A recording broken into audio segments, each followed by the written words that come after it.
श्री सीताराम चंद्राभ्याम नमः। अरण्यकांड 56वां सर्ग। सीता का श्री राम के प्रति अपना अनन्य अनुराग दिखाकर रावण को फटकारना तथा रावण की आज्ञा से राक्षसियों का उन्हें अशोक वाटिका में ले जाकर डराना।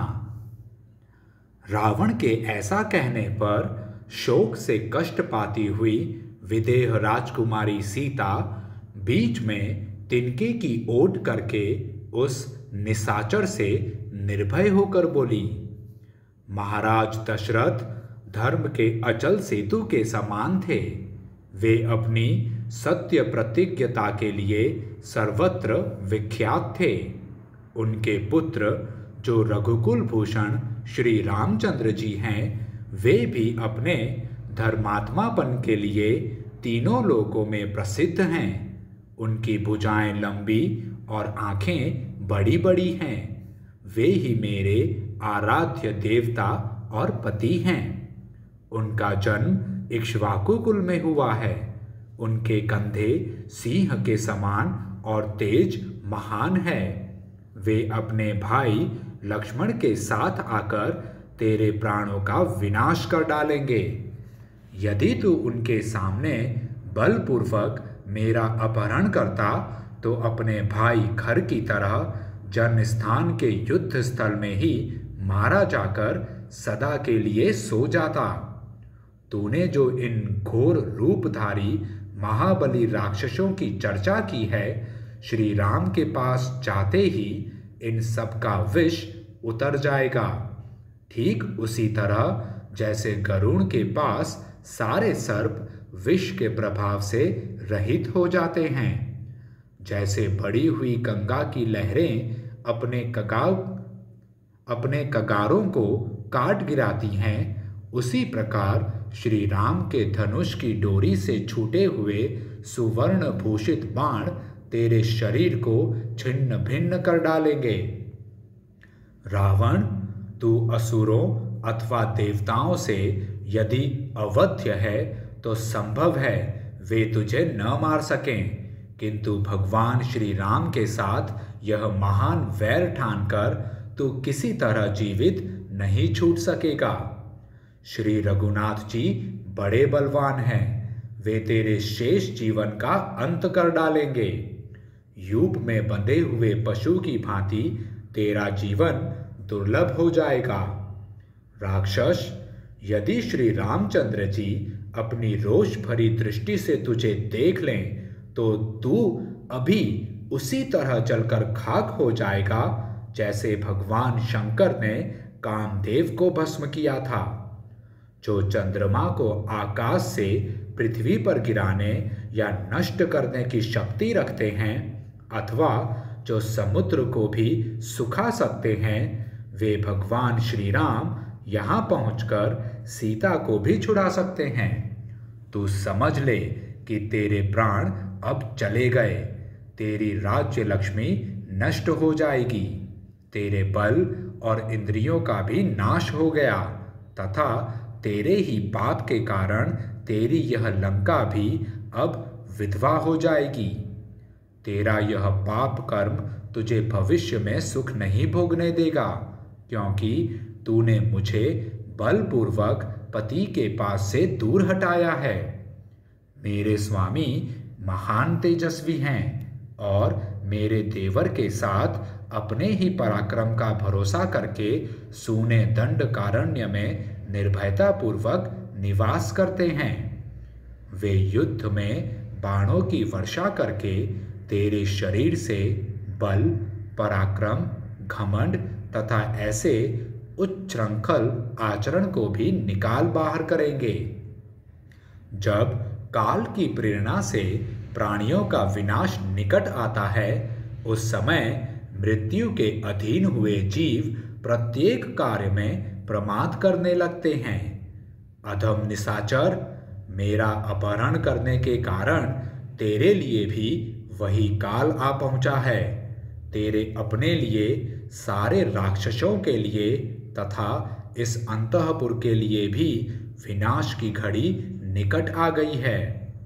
यज्ञशाला के बीच की वेदी पर जो द्वि जातियों के मंत्र द्वारा पवित्र की गई होती हैं तथा जिसे स्तृक, स्त्रुवा आदि यज्ञ पात्र सुशोभित करते हैं, चांडाल अपना पैर नहीं रख सकता।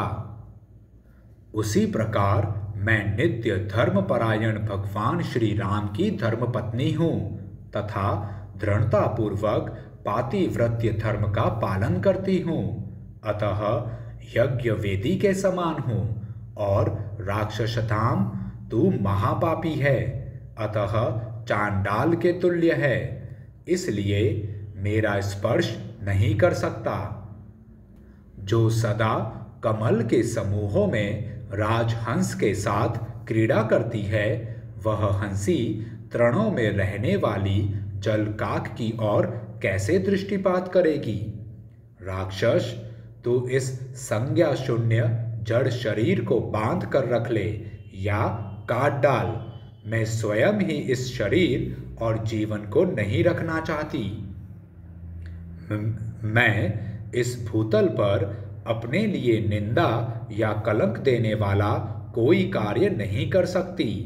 रावण से क्रोधपूर्वक यह अत्यंत कठोर वचन कहकर विदेह कुमारी जानकी चुप हो गई।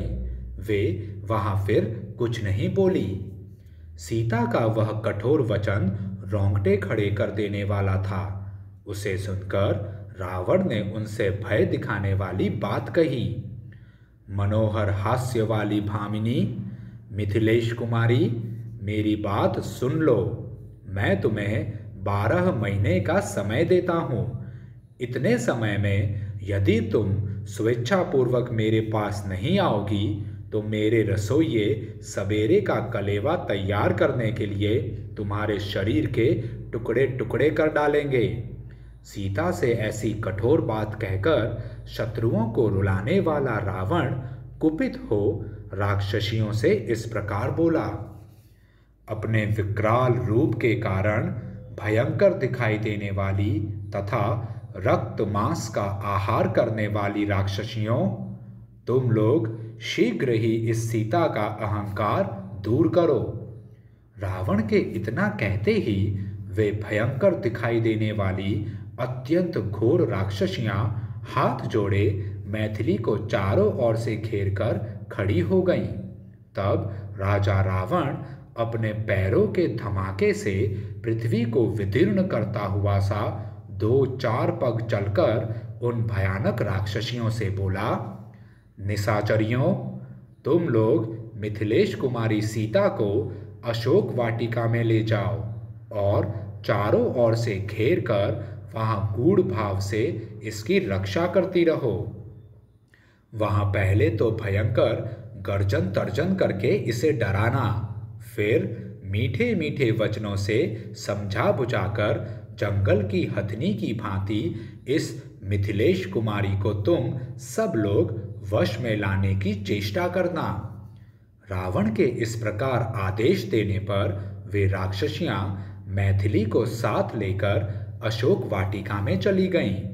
वह वाटिका समस्त कामनाओं को फल रूप में प्रदान करने वाले कल्प वृक्षों तथा भांति भांति के फल फूल वाले दूसरे दूसरे वृक्षों से भी भरी थी तथा हर समय मदमत्त रहने वाले पक्षी उसमें निवास करते थे। परंतु वहां जाने पर मिथिलेश कुमारी जानकी के अंग अंग में शोक व्याप्त हो गया। राक्षसियों के वश में पड़कर उनकी दशा बाघिनों के बीच में घिरी हुई हरिणी के समान हो गई थी।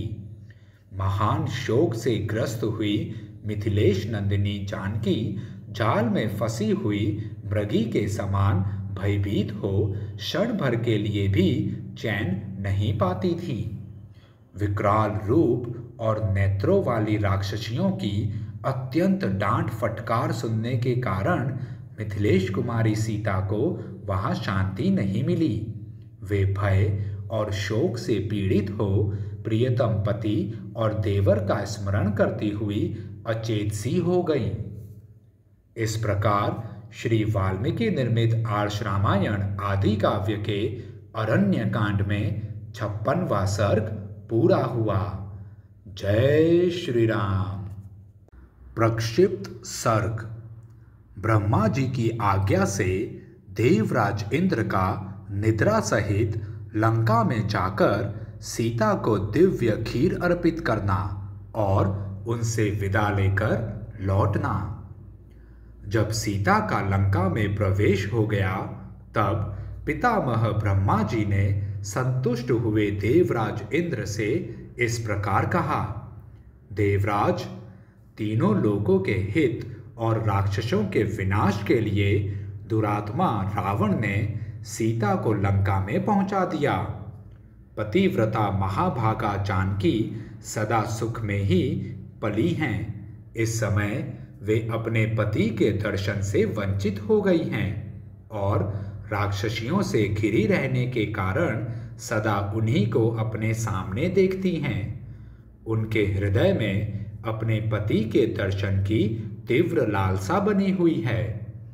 लंकापुरी समुद्र के तट पर बसी हुई है। वहां रहती हुई सती साध्वी सीता का पता श्री रामचंद्र जी को कैसे लगेगा? सीता दुख के साथ नाना प्रकार की चिंताओं में डूबी रहती हैं। पति के लिए इस समय वे अत्यंत दुर्लभ हो गई हैं। प्राण यात्रा नहीं करती हैं। अतः ऐसी दशा में निसंदेह वे अपने प्राणों का परित्याग कर देंगी। सीता के प्राणों का क्षय हो जाने पर हमारे उद्देश्य की सिद्धि में पुनः पूर्ववत संदेह उपस्थित हो जाएगा। अतः तुम शीघ्र ही यहाँ से जाकर लंकापुरी में प्रवेश करके सुमुखी सीता से मिलो और उन्हें उत्तम हविष्य प्रदान करो। ब्रह्मा जी के ऐसा कहने पर पाक शासन भगवान इंद्र निद्रा को साथ लेकर रावण द्वारा पालित लंकापुरी में आए। वहां आकर इंद्र ने निद्रा से कहा, तुम राक्षसों को मोहित करो। इंद्र से ऐसी आज्ञा पाकर देवी निद्रा बहुत प्रसन्न हुई। देवताओं का कार्य सिद्ध करने के लिए उन्होंने राक्षसों को मोह में डाल दिया। इसी बीच में सहस्त्र नेत्रधारी सचीपति देवराज इंद्र अशोक वाटिका में बैठी हुई सीता के पास गए और इस प्रकार बोले, पवित्र मुस्कान वाली देवी, आपका भला हो। मैं देवराज इंद्र यहाँ आपके पास आया हूँ। जनक किशोरी, मैं आपके उद्धार कार्य की सिद्धि के लिए महात्मा श्री रघुनाथ जी की सहायता करूँगा। अतः आप शोक न करें।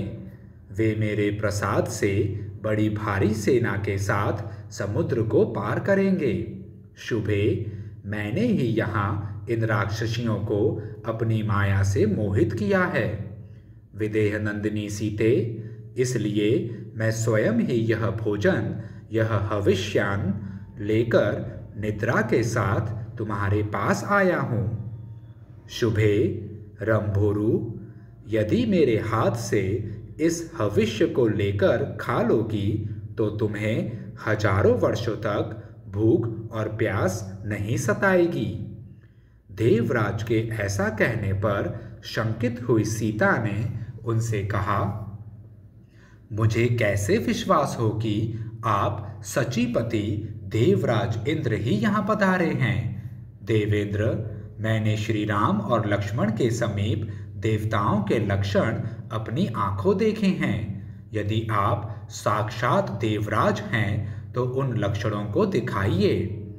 सीता की यह बात सुनकर सचीपति इंद्र ने वैसा ही किया।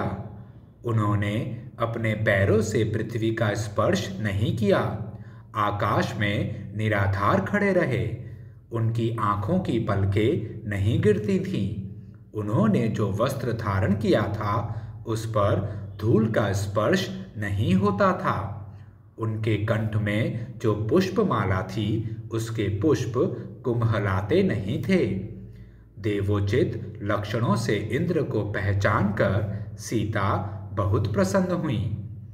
वे भगवान श्री राम के लिए रोती हुई बोली, भगवान, सौभाग्य की बात है कि आज भाई सहित महाबाहु श्री राम का नाम मेरे कानों में पड़ा है।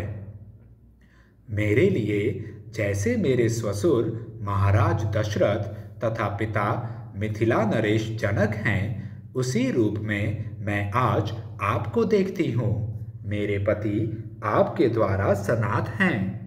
देवेंद्र, आपकी आज्ञा से मैं यह पायस रूप हविष्य, दूध की बनी हुई खीर जिसे आपने दिया है, खाऊंगी।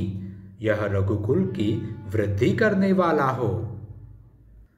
इंद्र के हाथ से उस खीर को लेकर उन पवित्र मुस्कान वाली मैथिली ने मन ही मन पहले उसे अपने स्वामी श्री राम और देवर लक्ष्मण को निवेदन किया और इस प्रकार कहा, यदि मेरे महाबली स्वामी अपने भाई के साथ जीवित हैं तो यह भक्ति भाव से उन दोनों के लिए समर्पित है।